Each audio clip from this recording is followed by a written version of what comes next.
our home. Finally, we just got home done. Galing kami sa mall. Nag-shopping ko yung dalaga ko kasi she wants book. So, we went shopping. At, of course, namili ako ng maraming goodies. Para nag-start ako namimili para ilagay ko sa box for cargo. Mga lipstick, mga something like that. So, ayun, last minute ko lang. Hindi ako namili ng chocolate para sa box.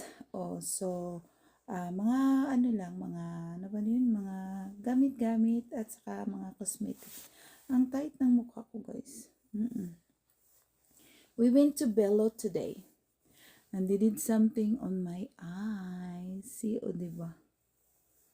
They did something to my eye. Boo! Did you notice something? Ay, nako! Yes, worth it ang trip namin ngayon sa town.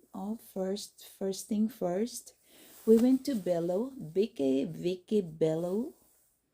At they did something to my eye. Dito, around it. Saka dito. So, yun ang ginawa nila sa akin ngayon. Para blooming ang mata natin, mga inday. O, diba? Healthy, walang surgery, pero yan, maganda ang result. I like it. Kakauwi lang namin. Super lamig sa labas, kaya nag-winter coat ako. At saka mahangin. Mahangin sa labas, guys. Marami akong pinamili na ang dami namin pinuntahan ngayon. We went to the mall, taking care of the first thing, the very important thing that we really need to take care today. So we did that. After that, we went to Vicky Bello for my health, for my skincare, of course.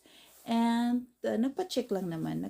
Wala naman akong problema sa skin. So, but there's a slight problem. Yung mga kagaya nito, parang medyo dark. Yung bang galing sa pimples, tapos ang scars nag-dark.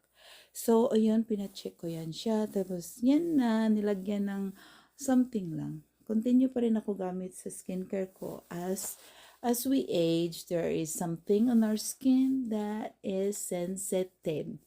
So, I'm not using any skincare. For example, my serum, I stay use with water base. Announcement, Korean product is very good, very safe to use for our skin. Korean product or China, from Asian product, they do use a water base, so they're not loaded with chemicals, so it is really good for our skin. So I stick with it, and my skincare agree because it's used. Ta-da!